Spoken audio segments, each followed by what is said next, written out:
pledge allegiance to the flag of the United States of America and to the republic for which it stands, one nation, under God, indivisible, with liberty and justice for all. Please have a seat. So you good? Everything's good? How you doing?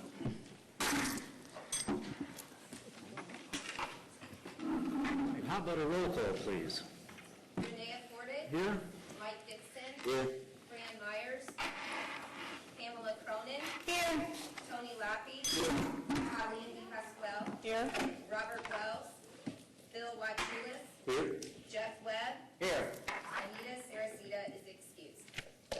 I'm sure everybody has studied the minutes of the last meeting in detail. Do I hear a motion to approve those minutes? Motion to approve. Second. I have a motion and a second. All in favor? Aye. Aye. All right. Thank you. Motion approved. Let's go. Public to be heard. Anyone from the public who wishes to make a statement, views, comments, talk about the rain? Nothing. All right. Municipal. Oh, I'm sorry. You have to yell and scream when you're behind me. I know, I'm hiding behind the post. We've got one over there, too. Yeah. Good morning, Jean C. Haver from Art Fest Fort Myers. I just wanted to thank the TDC this morning for your support this year and in past years. We really appreciate you being there for the arts community. Thank you so much. Appreciate it. Thank you. Anyone else from the public? I have heels on even too. That's a normal one.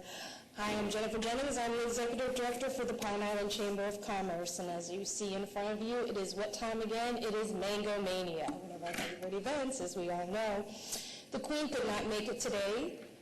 She's very saddened, but she is taking care of her children. She is a school teacher at Summer Dooley. She's a third-generation Merritt fisherman family. She is just what we needed this year. We will be sending some things out to TDC to share, and VCB, wonderful person. But we will be having Mango Mania July 16th and 17th this year, again at Mango Mania. We could not do it without the TDC support. We really appreciate it. One of our major sponsors, besides being LCEC, Haunch, we do have Tito's Vodka, again, very popular place to be. So please do come down and see us. Again, we appreciate it. It is July 16th and 17th, and I have talked to Mother Nature. She's going to do her crying this month, and then she's going to be dry, so we have a great event. So thank you again. How many years have you been doing this now again? 20. 20, all right. Not me personally, but yes, we have been doing it 20 years. Great function, thank you. You're welcome. Good morning. My name is Teresa Shover. I know I'm familiar to many of you. I'm here today to talk to you or give you a little background about a project that I've been working on with the Friends of Koreshan State Historic Site, so the state park down in Estero, that also manages Mound Key Archaeological Site. For the last couple of years, we've been putting together a documentary film that's centered on telling the story of Florida's history through the events that happened right here in Southwest Florida. And as you all know, we've had some very significant early historical events. Of course, Ponce de Leon coming into this area, the Calusa ultimately killing him.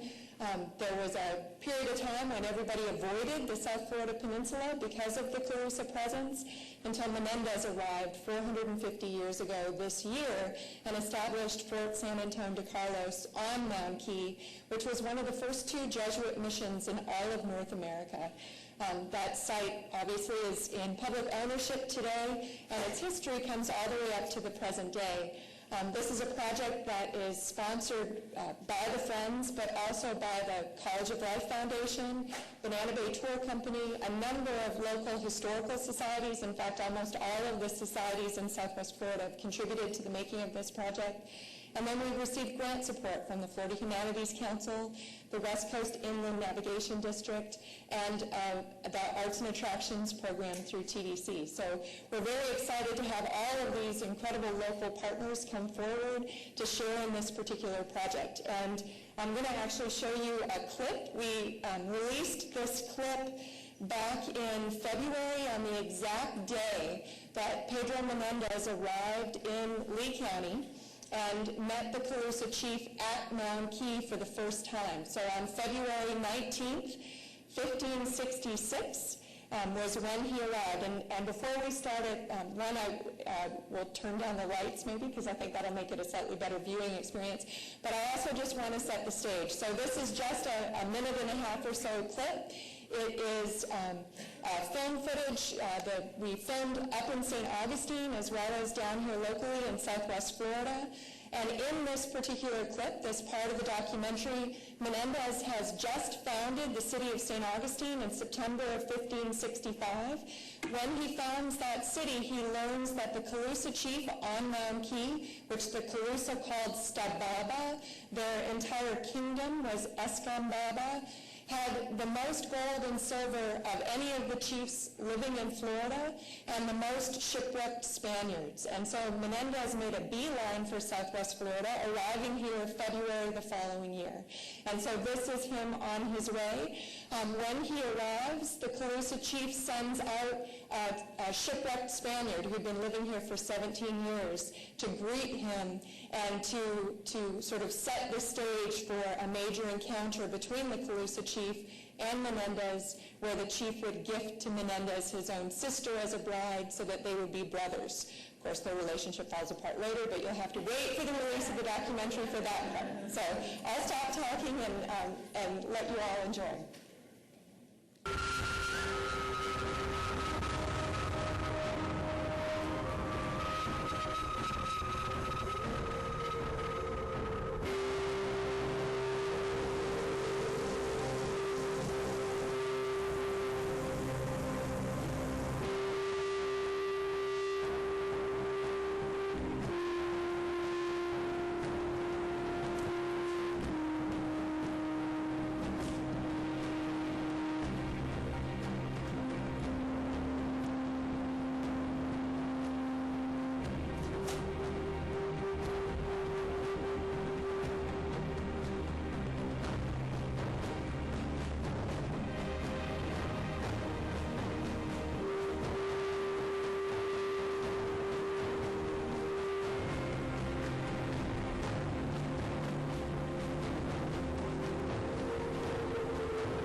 Pedro Menendez arrived at the Calusa capital, he was greeted by Hernando de Escalante Fontaneda, a Spanish shipwreck survivor who was sent forth by King Carlos.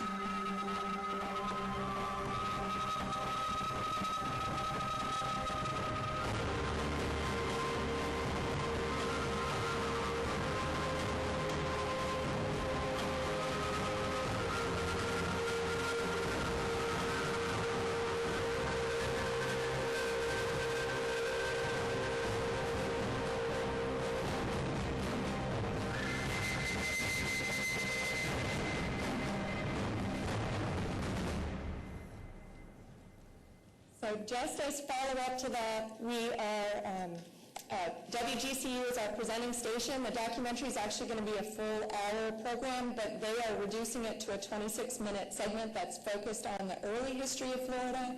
It will include, or it does include, reenactments, as you've seen, artwork, interviews with some very big-name scholars.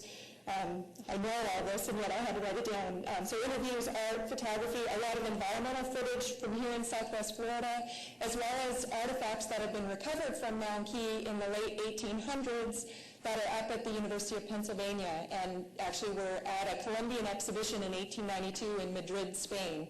We've included them as well as some key marker artifacts in this particular documentary. So it's a fairly comprehensive project, and we're looking forward to it airing in the spring. And thank you all very much for your support in helping make this happen. Thank you much. More public to be heard, please. Isn't it interesting? I start with nobody, and now everybody's coming up. I'll do great. I just want to introduce myself. My name is Paul Doblas, and I'm the Development Associate at the Bailey Matthews National Shell Museum. And I want to say thank you for all the support that the TDC has given us. And on June 20th, it is National Seashell Day. And the VCB and Brown, that's the river there, and it's been very instrumental in helping us get that going.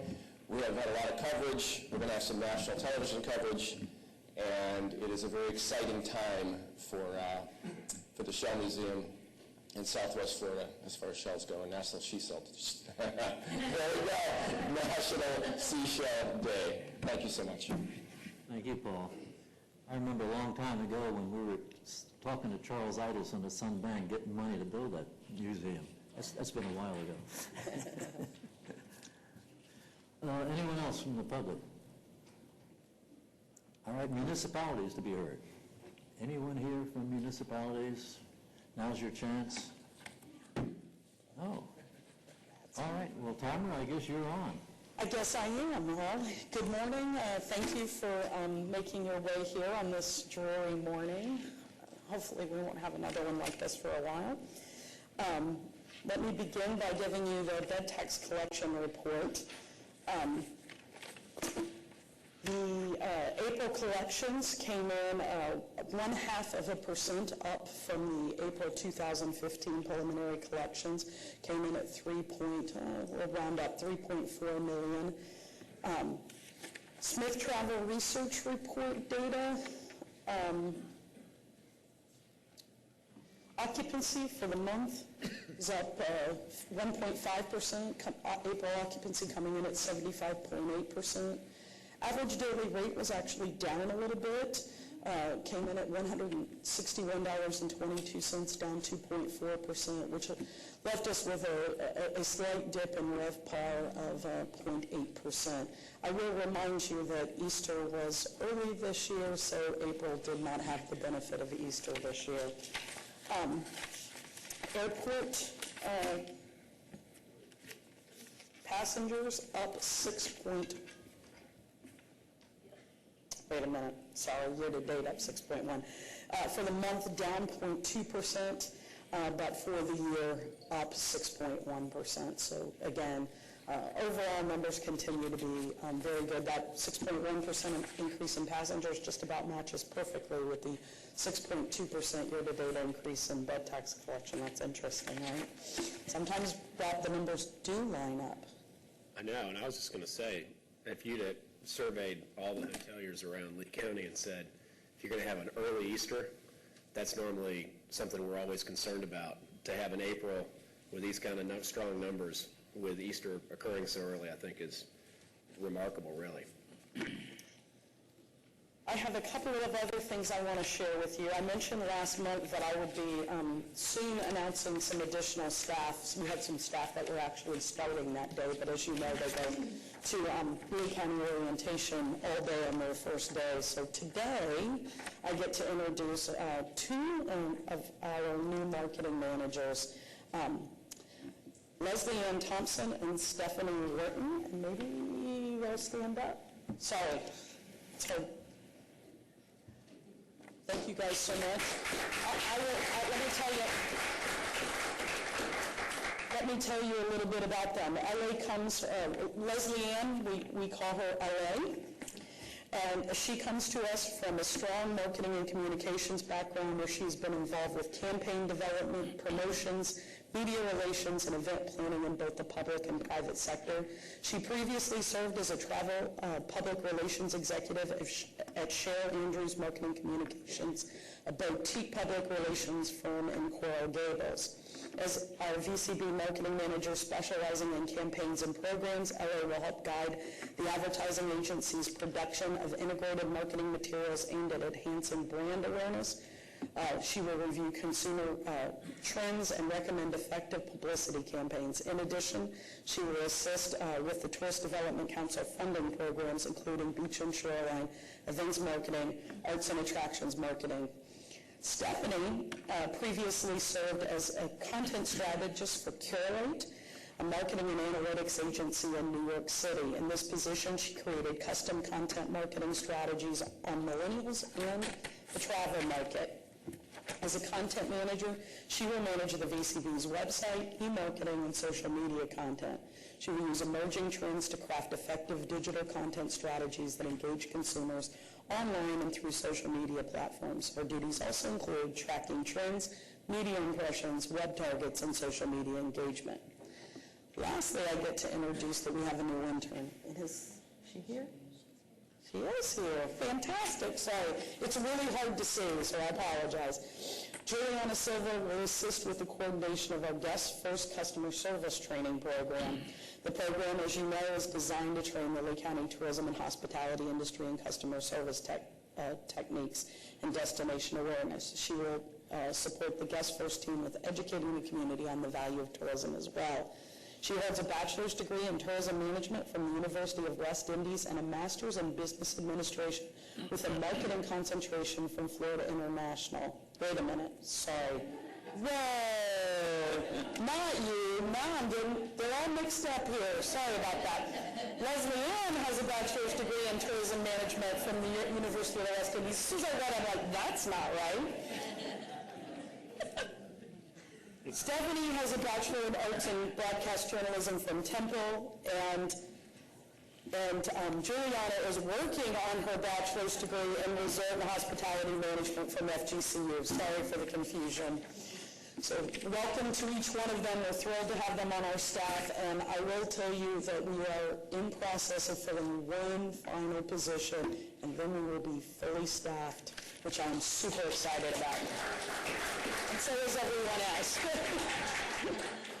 You know, we are a lean machine, and being down a couple of people really makes an enormous difference on our operation. So we're really thrilled to have L.A., Stephanie, and Juliana. So with that... How long has it been since you were fully staffed? I will tell you that not during my term as director have we ever been fully staffed. So I'm going to, when it happens, I'm going to find some real wood and knock on it, and maybe say a prayer about that. In addition, I want to point out to you, you know Governor's Conference is coming up. It's September 7th through 9th at the Hilton Orlando, and the registration deadline is July 15th. So with your packet after today's meeting, Fran will be sending you information about Governor's Conference. I encourage you, of course I encourage you to attend, but please do Fran a favor and get it back as quickly as you can so we can get everybody signed up. And with that, I conclude my report, sir. Are we at Section 8 here, special presentations? Yes, sir, we certainly are. Good. Good morning, everyone, and I apologize for my tardiness, but I think it was probably explained. But Ms. Pygott and her crack staff, you can run these meetings on autopilot. I mean, you hardly need the moderator to slam this little hammer around because it just takes care of itself. And with our crack vice chair over here, Renee, I never need to worry when I'm not here, but I miss you guys when I'm not. But I was welcoming across the street the board, the entire South Florida Water Management District Board of Directors who are meeting today here in Lee County in Fort Myers. They tour the 16 counties that they represent, and they get here from time to time, but it's only like it's been 2 years since they were here before. So I was there with wearing my official hat as this year's chairman of the county commission to say thank you very much for being here.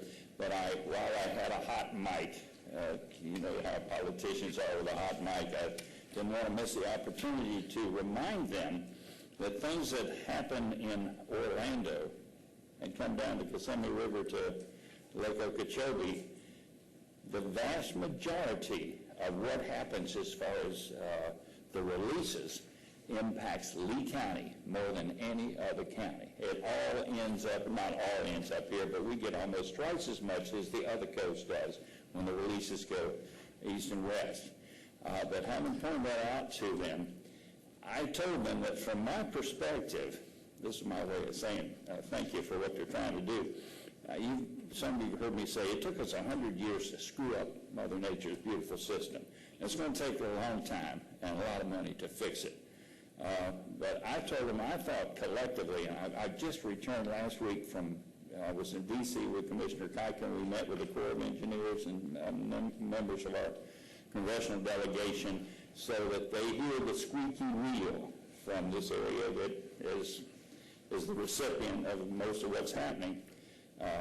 I told them up there, and I told the district board 20 minutes ago, that I thought we were doing a better job today of working together collectively, all of the various interest groups, the county governments, the state government, the Corps of Engineers, and the Water Management District itself than I've ever seen before.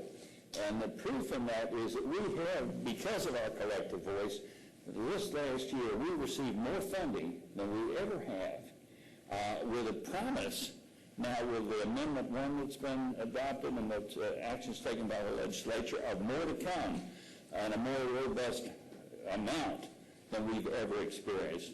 So it's taken us a while to get here, and there's a lot of internal bickering, and everybody sometimes seems to have the perfect solution to a very complex issue.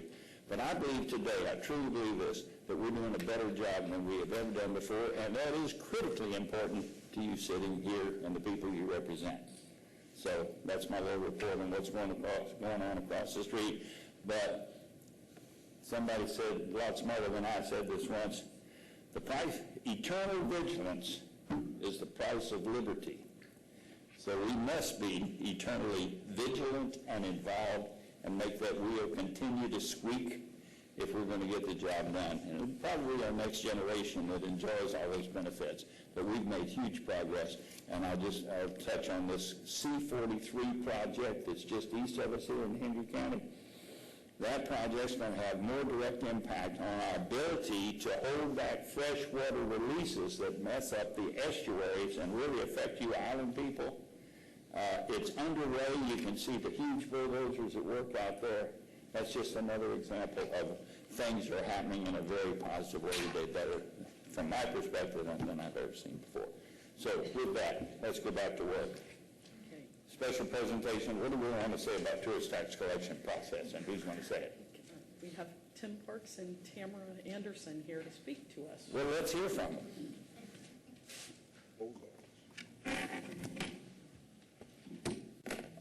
Good morning, everybody. Good Morning. My name is Tim Parks. I'm the Chief Internal Audit Officer and Inspector General for the Lee County Clerk of Court and Comptroller. This is Tammy Anderson, who is the Deputy Internal Audit Officer.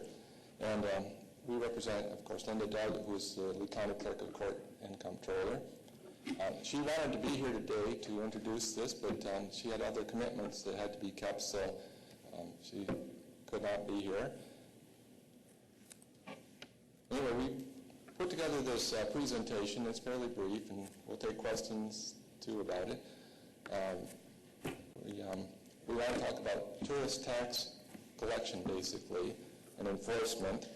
And here's our Internal Audit and Inspector General Department organization chart. And it's on the left side here that is our Tourist Development Tax team. They report directly to Tammy and then to me. And within that component, of course, there's our team, our hands-on team, if you will. We have 3 full-time senior tourist development tax coordinators whose job it is to process payments and to keep accounts straight and do the accounting function for us. We have 1 tourist development tax field enforcement auditor, 1 tourist development tax field compliance auditor, there's a subtle difference, and 1 tourist development tax compliance auditor on a part-time basis. We have 1 administrative analyst for the entire department, so that's a shared support. We have 1 deputy, shared support, tourist development tax on the other side of the office, and me, shared support, so it's a fairly small team. And we have a lot of partners that we work with throughout throughout our time in working on the collection of tourist development tax, including our own technical services department. They provide the hardware and they give us the software support to keep us operational. The clerk's finance department provides us financial transaction support. They help us to keep the books straight and the money flowing correctly. Pioneer Technology Group is our database software provider. They've been on board for 2009. Since 2009, so there are very few software supports for tourist development tax collections, and we think we have the best one available in the state of Florida. We turn to the Lee County Attorney for legal support. We have a good partnership, especially with Andrew Ishii. He's worked with us for several years on many different things. We call the Visitor and Convention Bureau. They give us general support. We have meetings with TAMRA periodically. The Florida Department of Revenue, we exchange registration information with them through our RISE agreement. We pass them a lot of data about the collections that we have and the dealers that we work with, and they reciprocate on that. We have peer county networking, where we develop our best practices with our peer counties throughout the state of Florida. And mostly this is done through the Florida Tourist Development Tax Association. Membership includes all the local governments, the clerks, the tax collectors, the comptrollers, the treasury and records departments throughout the state. They're all members of this association, and we meet on an annual basis with them, but we have constant contact if there are any questions throughout the state. And the participants of that group also include the Department of Revenue, various state agencies, and the private sector. So we have quite a few partners. Our mission, and I'm not going to read this is on leeclerk.org. It's just, we have our mission that we try to fulfill, and what it boils down to, this mission, our summary of services include education. We're always getting new clients.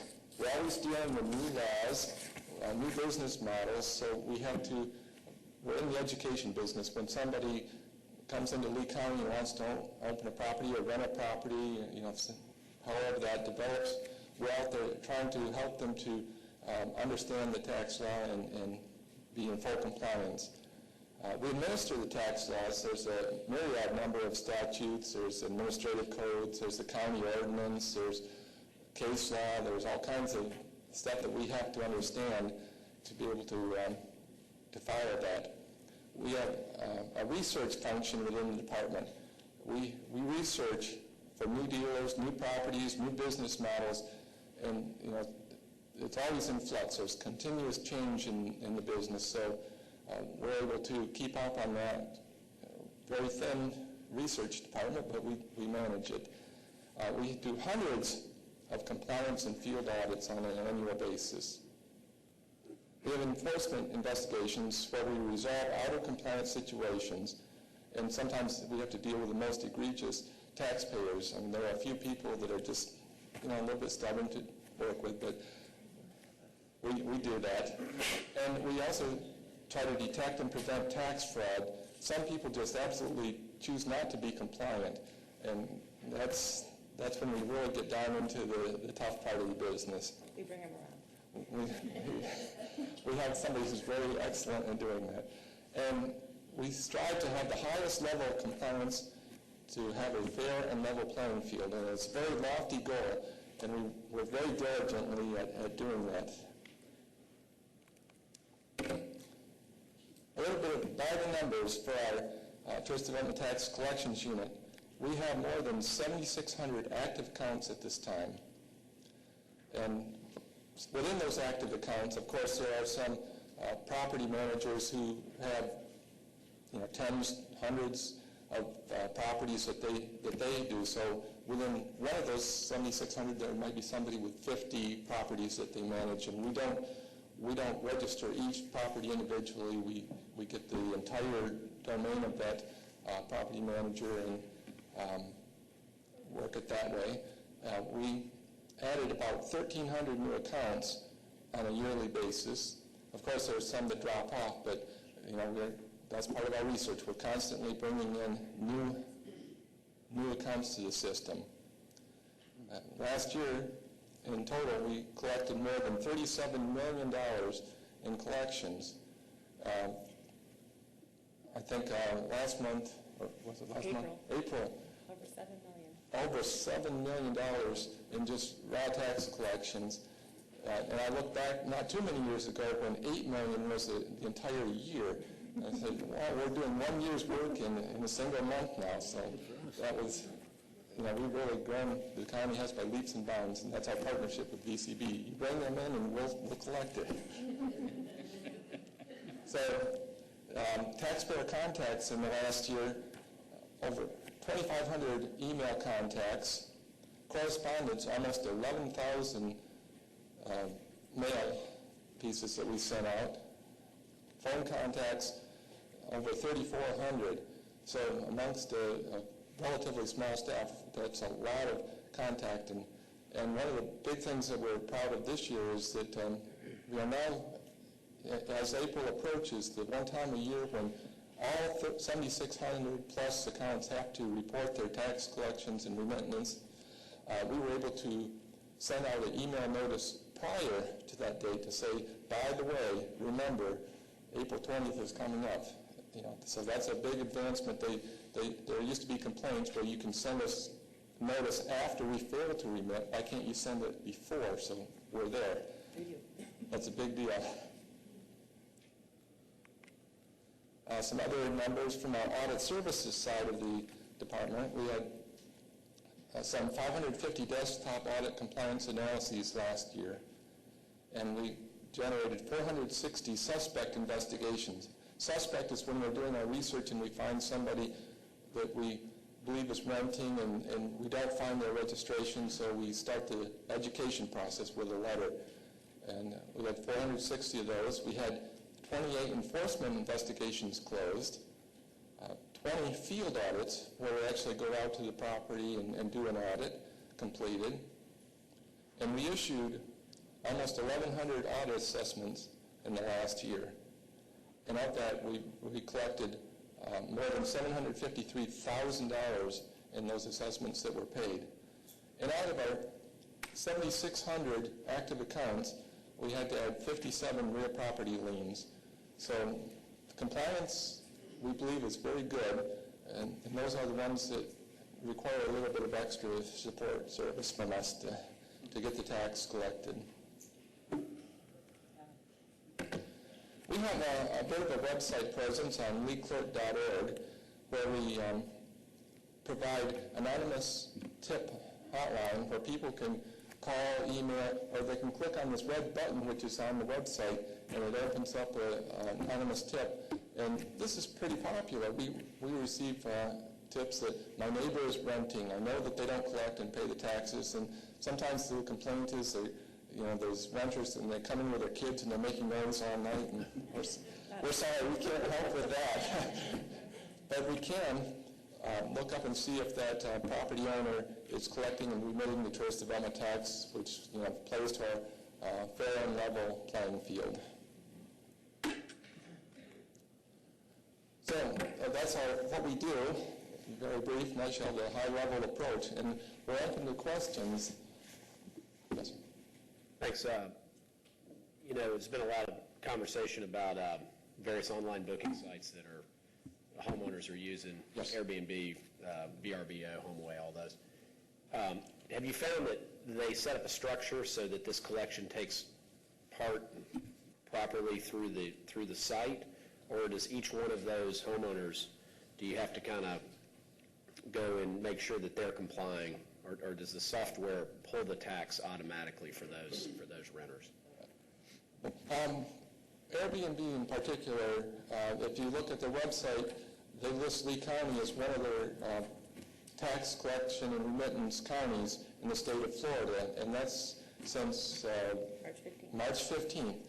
Prior to March 15th, that was part of our research function. We would go through their website, property by property by property, and determine if that property owner was registered with us to collect and remit taxes because that was their business model. They would collect the tax money at Airbnb and ship it to the property owner, and they were responsible to remit. But after 3 years of negotiation with Airbnb throughout the state, they wanted to step forward and start the remittance process themselves. So through agreement, we were able to accomplish that. So since March 15th of this year, they are doing it. We are collecting. They are collecting. They are remitting. Their property owners don't have a choice.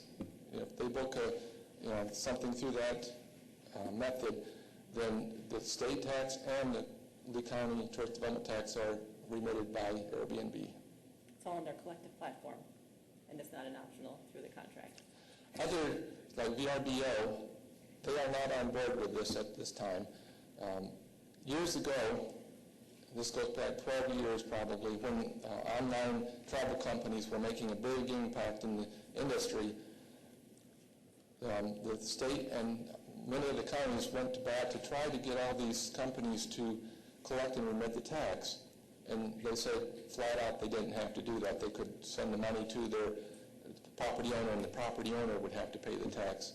And after years of lawsuits, and even going to the state Supreme Court, it was determined that these online travel companies do not have to collect and remit the tax. They can pass it back to the property owner and have the property owner responsible for that.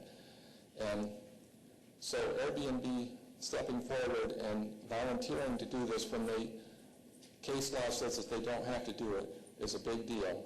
And it's a big deal for us because we don't have to go through their website property by property by property to see if they're registered and paying. They pay, and we have all the rights to that. So that's a good thing. Other questions? Just going further on Rob's question, is there a software you're using that goes out and looks, or do you have to go on each of these sites and check for compliance? We go site by site, property by property on those that, like VRBO. So have you looked into any of the softwares that there are softwares that pick apart the property appraiser, and they take all that population and they localize, the high, I'll call it high-risk areas where there are properties that there's a lot of rental. These people are, they don't have the homestead exemption, so there's a fair probability that they're renting. And we tried one of those on a test basis a few years ago, and we found that we were more efficient doing it ourselves, going to the websites, than having this data mining at that time. So there are softwares out there that can do things, but as far as going through the sites such as VRBO, I'm not aware of any software that does that at this point. I was at a conference and they had somebody did a whole presentation on some software. I'll forward over to Tam. From a staffing standpoint, I mean, obviously, as the internet grows and all these online, I mean, are you staffed enough for compliance, do you think? Or we're staffed to where we're comfortable at this time. We're always looking at possibilities of expanding that. There are things that we do that we're trying to make more efficient. So it's a possibility. I think just to add a little bit to that, and I think context is always important. Tim said he had 7,600 accounts. I think we checked with you a few weeks ago. We had 7,300. And Orange County had, and I'm sorry, I'm going to look at the number because we put it in the budget report. Orange County, Orlando, 664 accounts. Sorry, Amy. But I think it's just important. Context is important. I mean, they are really ferreting out non-compliant people and making them compliant. And I think, all of us know that if somebody wants to deceive the process, they can. However, the clerk of court's internal audit department is working very, very hard on your behalf to make sure that they aren't able to do that. And I think it's pretty impressive. I mean, just that comparison alone. And we know we have a lot of vacation rentals, but I promise you they do too. Just to add to that a little bit, we were at conference, the FTDTA, 2 years ago, and one of our compliance auditors gave a presentation on exactly what you're discussing. And she's got the process so refined that when she finished her presentation of how to locate the properties on the websites and go into the latitude, longitude, et cetera, the different means and mechanisms you can use, the gentleman that flew in from Toronto, Canada to present on the same, which I think you're speaking of, said, "Thank you, Lee County, for taking my presentation." So we found a means and a mechanism to do that, and to give TAM's comparison. Our demographic is such that we have a large component of not only hotel motel operators, but we've got the single family homes, condominiums. So what TAM said, we're looking at average 7,500 accounts and collecting 30+ million, where a large urban county may have 700 accounts and they're collecting 3 or 4 times that figure. So I think we do a very fine job of locating those properties. And when we tried that method a couple of years ago, the return on investment, we did a short term with LexisNexis, I believe, was at the partner at the time. And it was cost prohibitive at the end of it was our end result. So that's why we stayed with the current practice that we use internally. But we're always open to new ideas. Sure. It's a constantly changing market. Just when you get a hold on it, something new pops up. You know, like Tim said, now Airbnb is a partner in the community, and now the iTrips of the world are popping up. So it's always a bouncing ball, and we try to stay proactive and stay ahead of it. And I think it's also important to add, and not to take their thunder, but they participate in a statewide associations of folks that collect the tax. And honestly, Lee County has kind of got a little star next to its name in terms of, you know, being ahead of the curve and advance. So, I mean, you know, it's an honor to work with them because I think they work really hard on your behalf. You know, and I'm proud to say, and I know Tim agrees, I would put our team up against any in the state. I feel like we're a go-to on many, many occasions. How do you do it? And we share. We also attend the software conference for PTG, who is our excise database partner, and we share our best practices. We present our model, how we do what we do, and that's spread all the way to the Panhandle. So we're very proud of that fact. We try to be good partners throughout the state. If there's a way to do it, we will figure it out. One question on the tips that people call in, the anonymous tips. Of those that come in, would you say when you check them, is there 50% of them are complying and 50% aren't? What would be that ratio? Do you know offhand? I think through our anonymous tip line, it's a higher percentage. I could get some numbers to TAM if you'd like, but I'd say it's a higher percentage. We just sent out recently, within about a week span, we had about 10 tips, and I noticed 3 of them had already come into compliance within about 10 days, which is tremendous. A lot of it's education. If you give them the opportunity, if they don't know, that's not to excuse the fact that they didn't look into how to operate a business in our county, but sometimes education is where you've got to start to give them that fair, you know, boost, if you will, to get them on the right track to compliance. And once they're compliant, the good majority stay compliant. I think that's pretty telling. If you look at the 7,500 active accounts and the 50 tax liens or so filed in the last calendar year, that doesn't take into account our suspect accounts. You could be at one time looking at, you know, 1,000 suspect, or kind of what we call suspect pending. They're in between if we're not really sure. So it's always a growing, you know, ebb and flow of adding and detracting in that market number. Well, Tim and Tamara, thank you very much for your participation with us this morning. The role that you and your team play is vitally important to the success of our whole TDC operation over here, and we appreciate you guys immensely. Please let Ms. Doggett know how pleased we are with the job you guys are doing. Thank you very much. Thank you for having us. Thank you. Ms. Pygott, you want to talk about the proposed budget?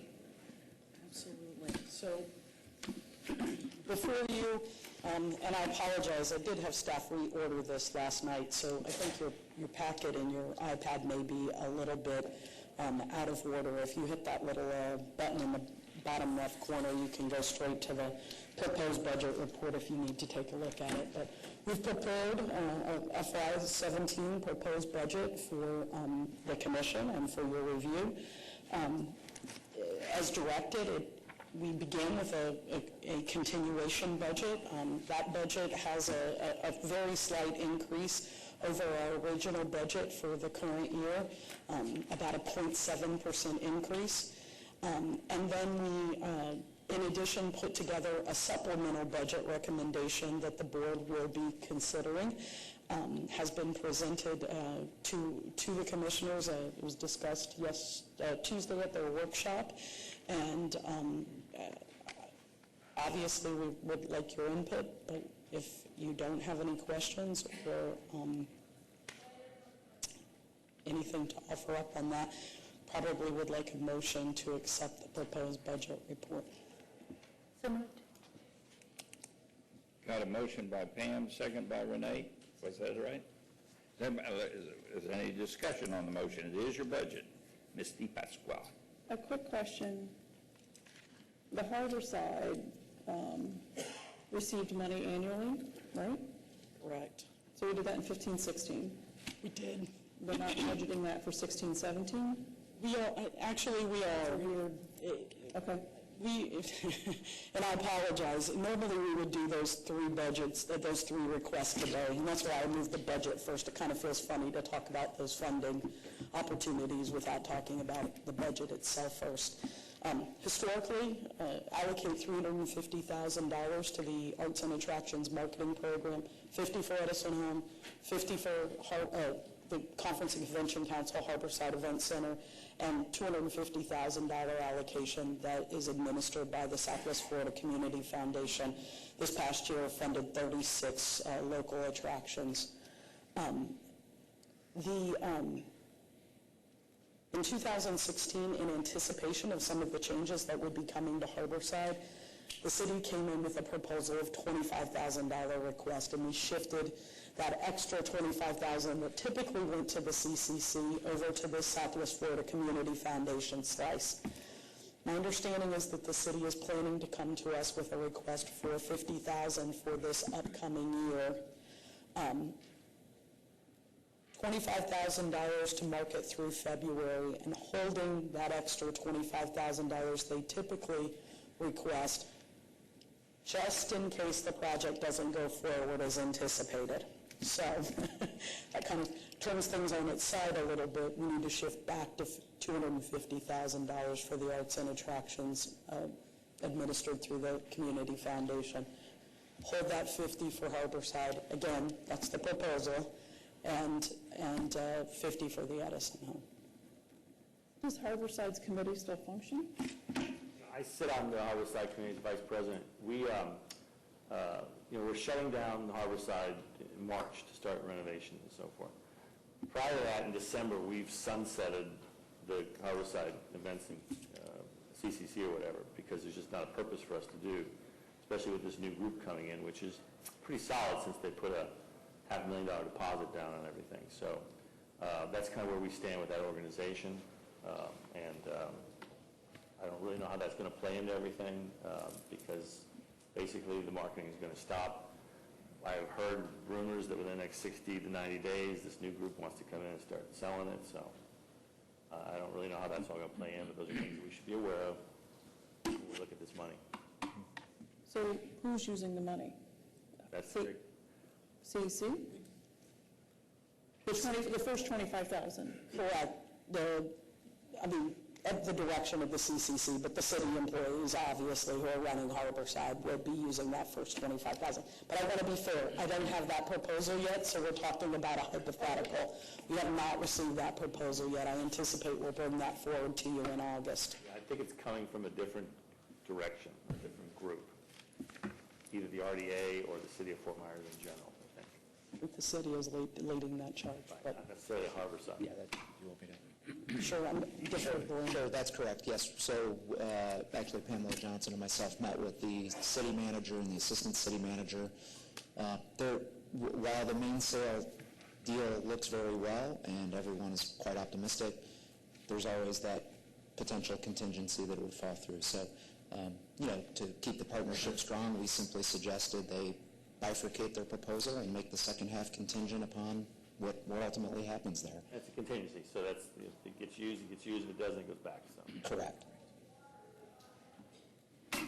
Colleen, we're going to be counting on you to be our eyes and ears for the TDC on everything involving downtown Fort Myers and the great things that we're anticipating to come out of it. The county, as you all know, has committed $4 million of its dollars to help the city bring that thing to life and make certain it all goes well. And everybody's thrilled that we got these new people that have come to pick up, and don't you say anything else again that it might sound potentially negative. That's all good. This is going to work, buddy.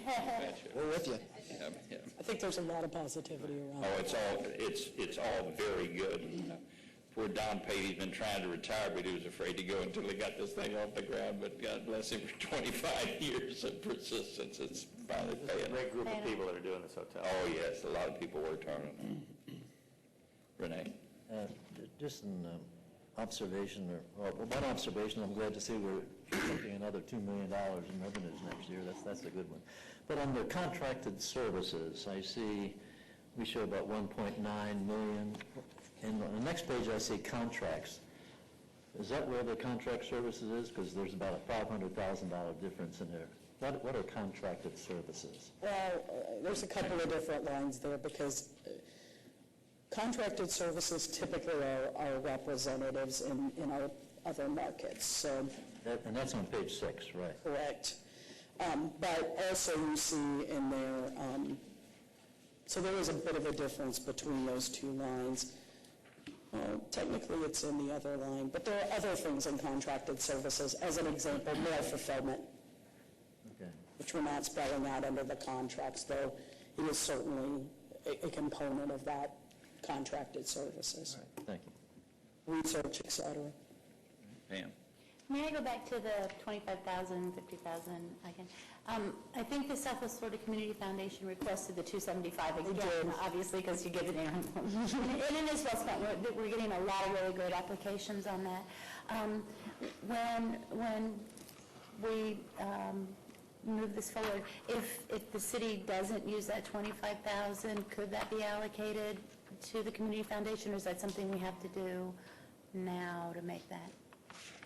I think it would be, Glenn, you want to speak? I think it would be difficult to do because it would be then out of cycle, as you know, there's a cycle. But perhaps, there could be a conversation about a carryover and adding that to next year's award. Maybe there's a way that could happen. But well, then do you want to speak to the supplemental request to increase that budget anyway by 50,000? So in the supplemental proposal, which I'm happy to run through, we kind of have about 4 components to that. We had one marketing position to the VCB. We asked for $1.25 million to do additional marketing, targeting primarily winter season, as I think everyone has expressed. There's a lot of concern about winter 2017 based on winter 2016. There is $50,000 added to the Arts and Attractions program for administration through that program. So rather than being $250, it would be $300 if approved. So not the $325, but $300. So I think that would be, we are looking at finding a way to get some more funds there.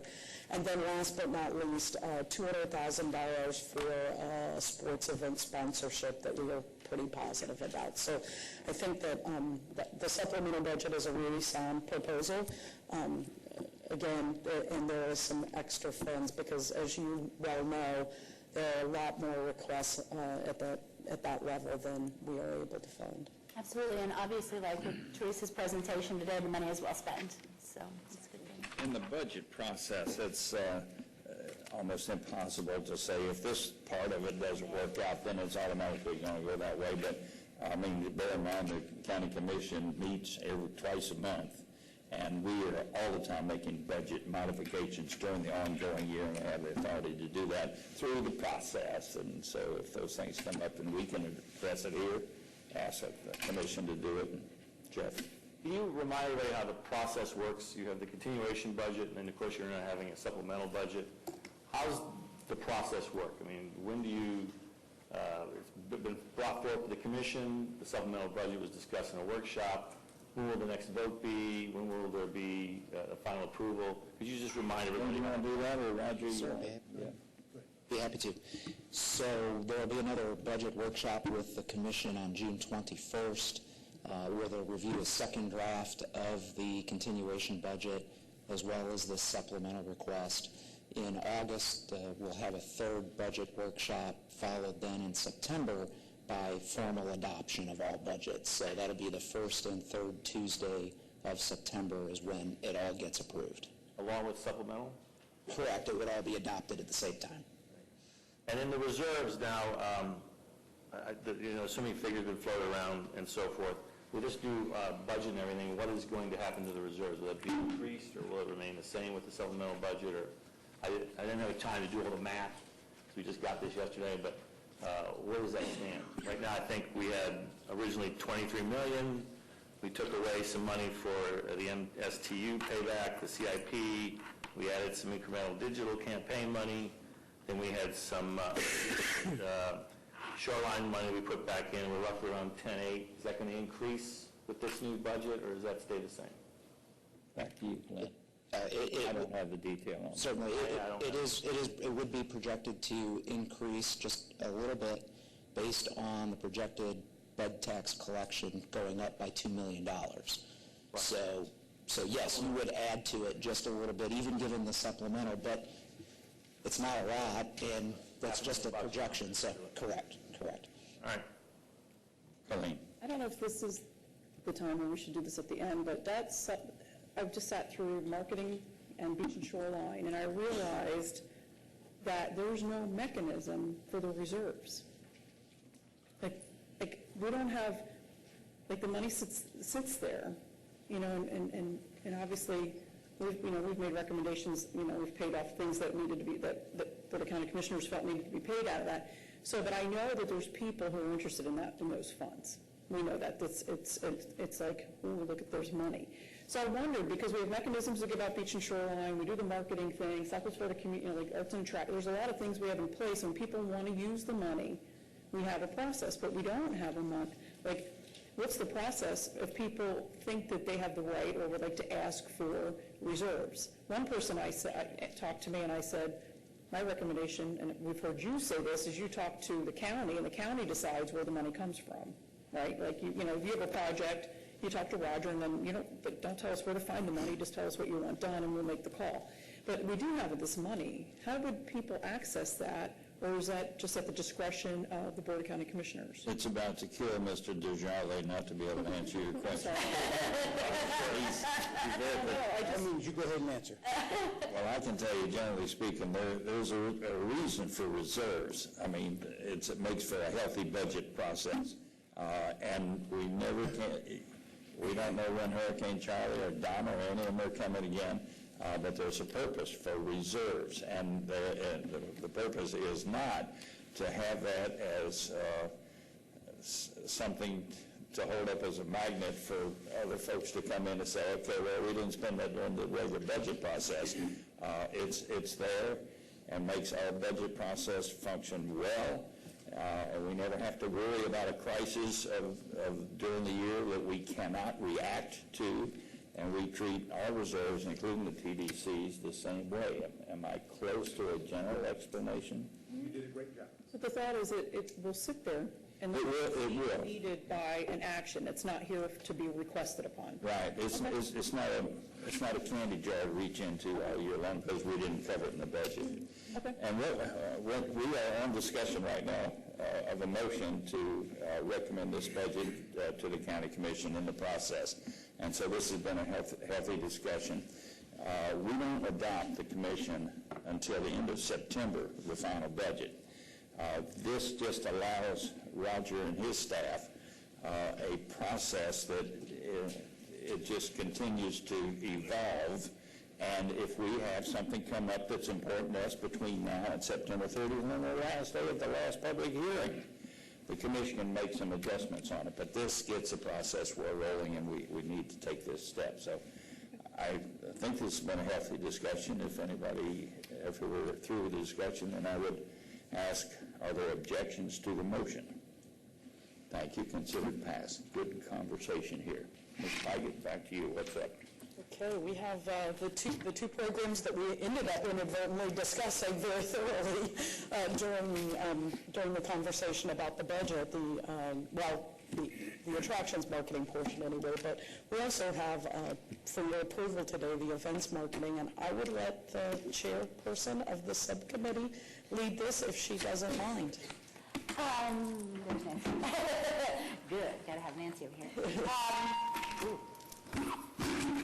Yes, it was really a great meeting. We had some good applications. I think they were well done. I think everybody's finally stepping up and getting those proposals in well.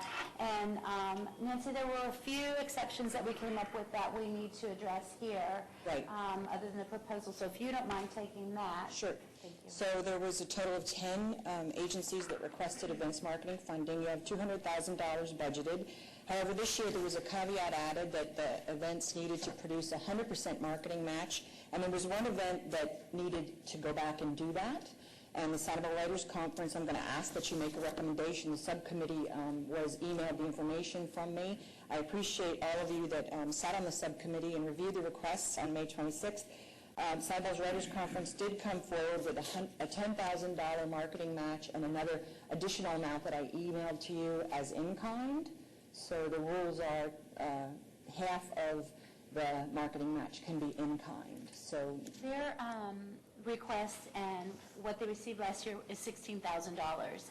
And so it's my recommendation that we hold it at that same amount because that is the $10,000 that they have, and with the large match, that would be the additional $6,000. So $16,000 was something that we did, talk about through our emails. If Bill and everybody, Renee, if you guys are comfortable with that, that's the recommendation that I personally would like to make. If you guys are comfortable with that as well.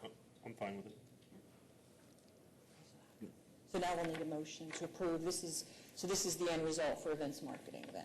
Yep. So, Pam, you kind of restate or bring together your motion here. Okay, so what happened is we, in the committee, we were a little more lenient this year because the rule was changed so dramatically that I think there was probably a little misunderstanding, and specifically 3 instances where we needed some information. We were able to get that during the committee meeting, so that was wonderful.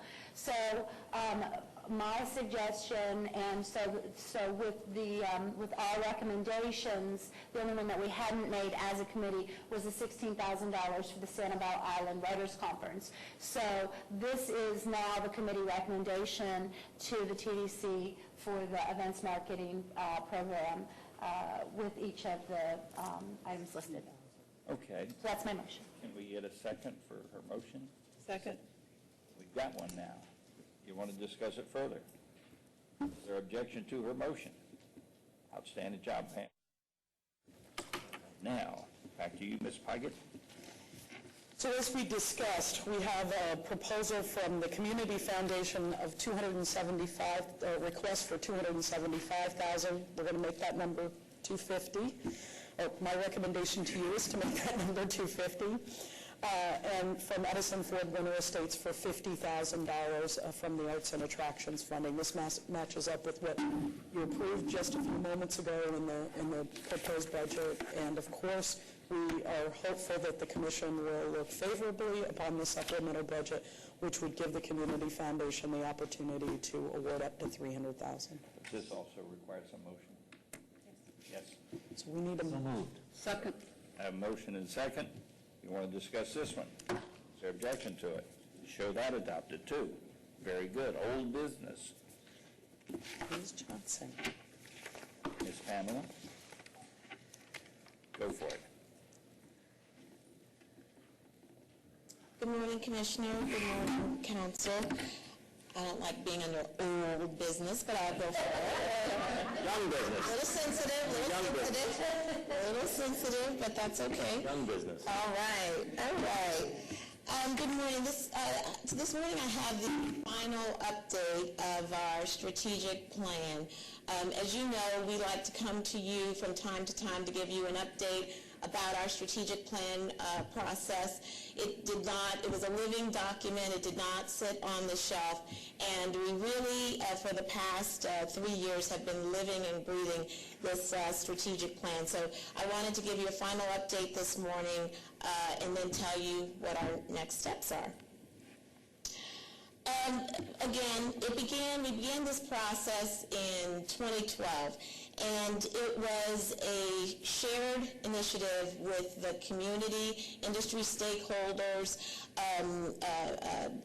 chambers, everybody who had input into our strategic plan.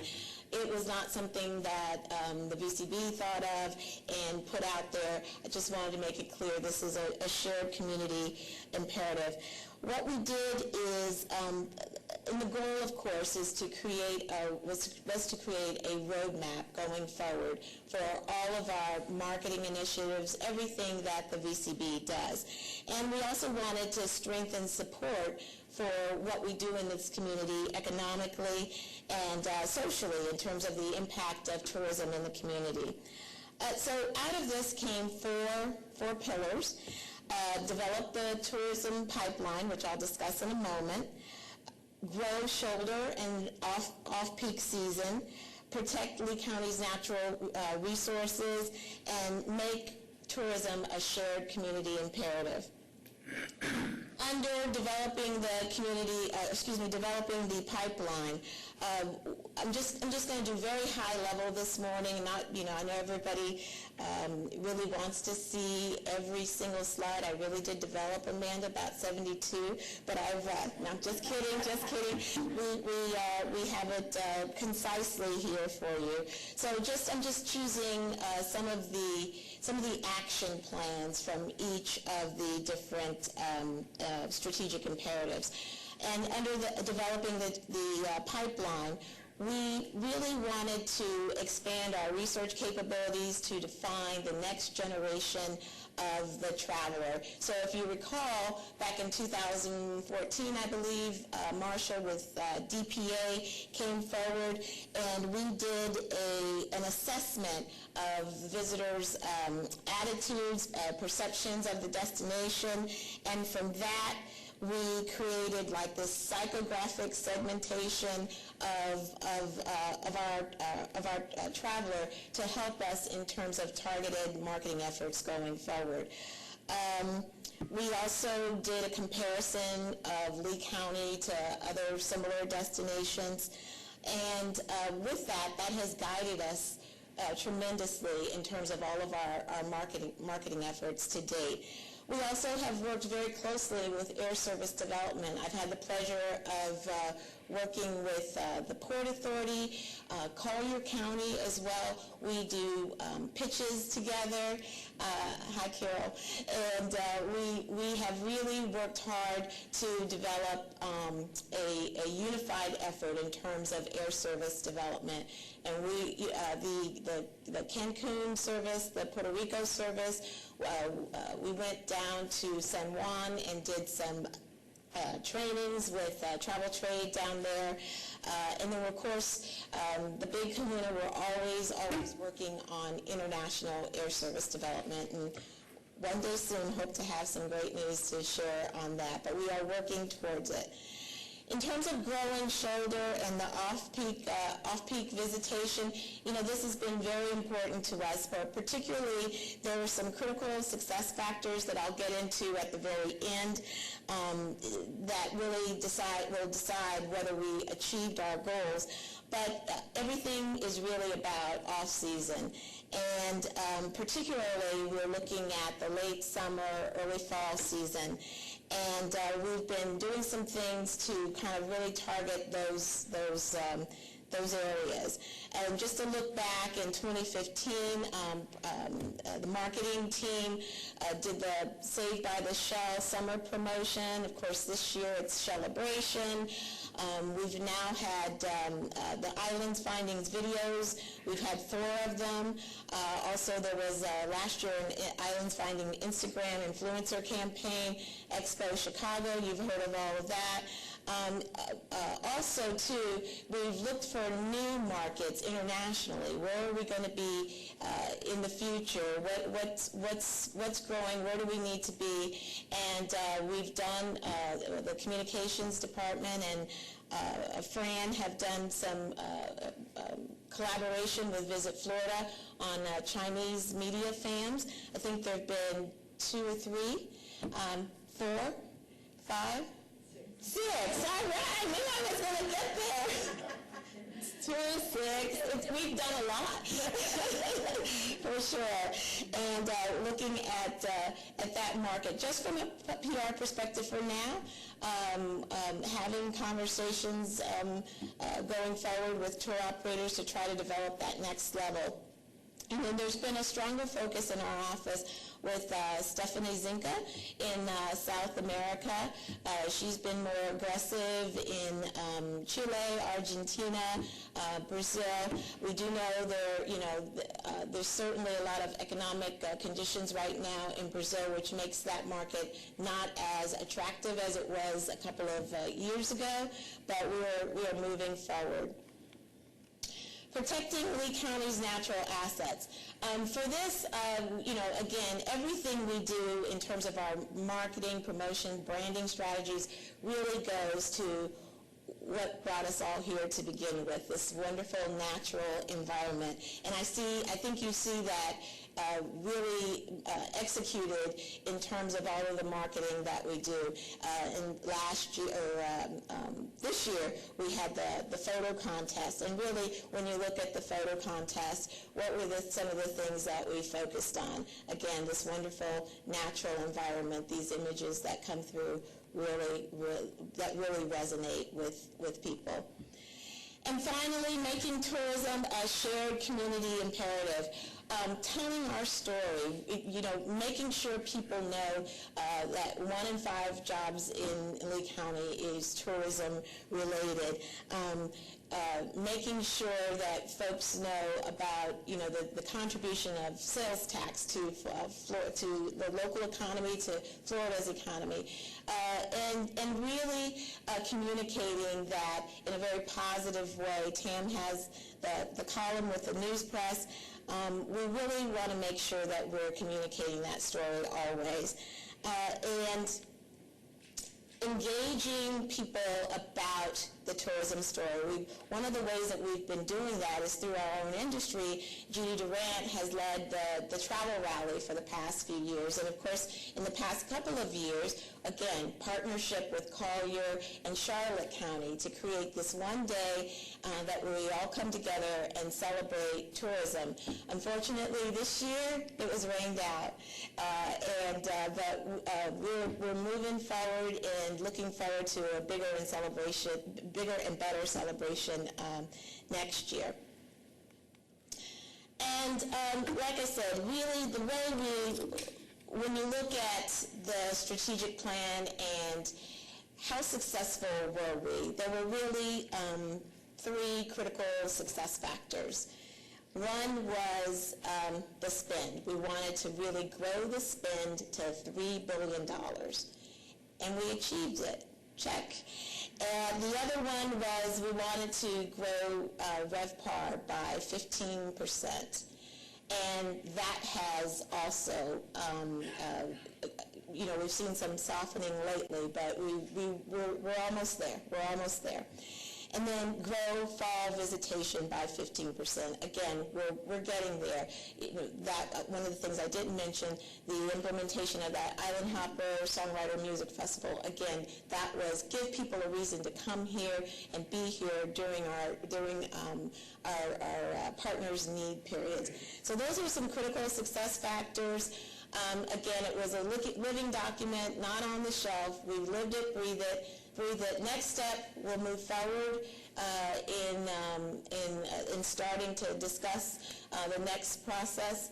The county has a process that will be folded in, so it all works together.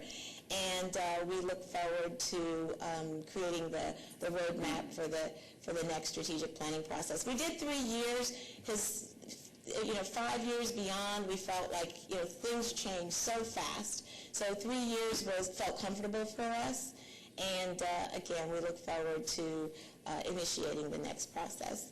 Any questions for me? Pamela, you made our old business sound indeed new, young, and vibrant. Thank you so very much. Thank you so much for all you do for our mission here. Council information. You got some good information for us? There are several items in your packet. I did have passed around a letter that went out yesterday from U.S. Travel and the American Hotel and Lodging Association on Zika virus, encouraging Congress to step up with some funding for that effort. So just wanted to make you aware that was just done yesterday, so we didn't have a chance to get it in your reading packet. But I think it's something you want to be aware of and maybe want to consider supporting. Well, then let's move on to member comments. Tony, let's start on your side. Nothing to comment. That's acceptable. Nothing for me today. Thank you. Same? Now, Colleen, you're never so shy. Are you trying to tell me something? I do want to say thank you. We had a very successful Chrysalis Awards about 2 weeks ago with over 350 attendees, 50 trade show booths, and some incredible award recipients, including the Genomia, who went to Ellis Etter. Well deserved. So thank you to the BCB staff and the team and the volunteers. And if you're interested in participating in the committee for the 2017 Chrysalis, we're starting to put that together, and we're already soliciting locations because obviously Harborside's not available to us. So we'll have to shift the location next year. But if you want to get involved or have a staff member you'd like to have volunteer with us, we always have a good time. And but we'd love to have you on the committee. Thank you. Are you going to have the Aston Martin again, or is Pamela or Jeff going to take it by then? I guess Pamela's buying that. The Tesla? Tesla? They want to that apparently was in a minor accident. We were supposed to have the Tesla. But somebody rented it and then put a ding on it, so Enterprise is like, we can't bring a dinged car. So that is the plan, yes, is to have them bring the car. That was very popular. Yes, $250,000 car sitting in the, I'm like, oh, don't even breathe on it, people. Bill? I'm good. Renee, back to you. Two things. First of all, I want to give another pitch for the Governor's Conference. To any of our industry partners out there, if you have not been to the Governor's Conference, it's very worthwhile. It only takes a couple of days, and it doesn't cost that much. They have great speakers, good breakout sessions, and we have a lot of fun, so I would recommend that. Secondly, Fran asked me to give a little pitch on air service update. Air Berlin has added a fourth year-round weekly flight to Dusseldorf starting, I guess, last Sunday it started. And we also have non-stop flights going into Nassau with Silver Airways. And Sun Country Airlines is starting non-stop flights to Cancun, Mexico. So and there's an update. Let me pass around. I think the TDC members have a copy of this, but for the others, I wanted to bring that up. That's good, and I appreciate you pointing out that for Fran, who had to leave the additional flight to Dusseldorf. That tells me that all of our efforts that are aimed at German tourism continue to pay off. That's a great message to receive here this morning. Jeff? Two things. First of all, our next Hotel Association luncheon is going to be at the Westin on June 23rd. Commissioner Hanlon is going to be our speaker, so it should be a great program. And our sponsor that day is going to be Gates Construction, so go to Lee County Association, hotelassociation.com and make your reservations.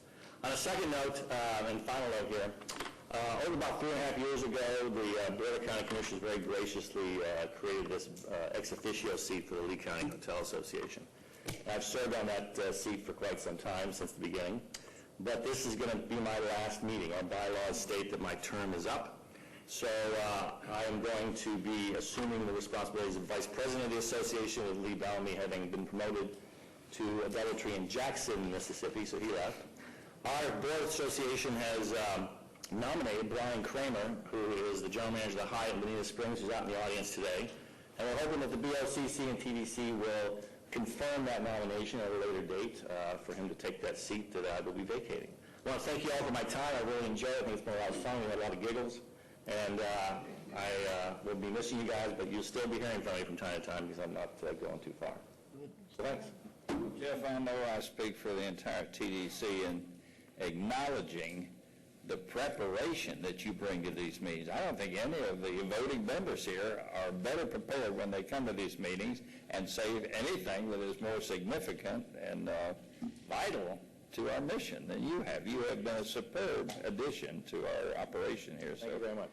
Godspeed and good luck to you, and we know we can still call on you. Well, I'll be around. I'm not leaving. Well, thanks, Eddie. Miss Pam. I don't really have anything except when we were talking about National Seashell Day, I think one of the really exciting parts of that is Brian and the staff have been working really hard on making this the summer of shells, so it's not just a one-day event. So I know that a lot of you have a lot of hotel participants, we're participating, and it's just really, really exciting to help keep tourism up during the summer and a lot of the specials and everything. So anybody who hasn't checked that out, please check it out.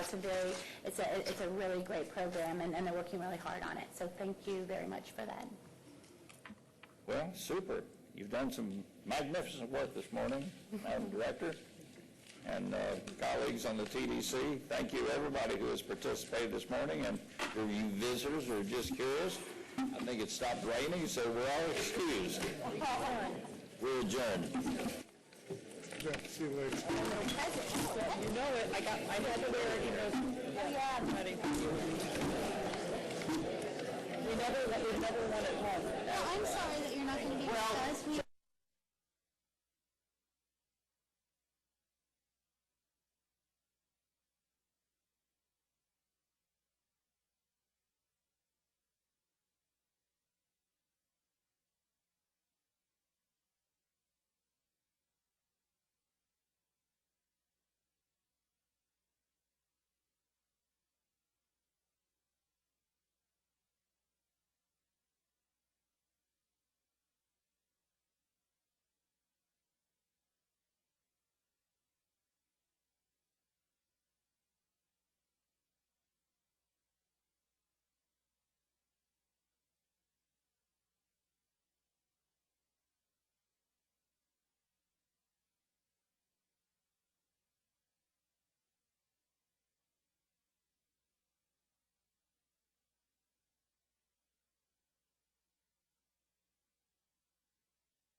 Congratulations.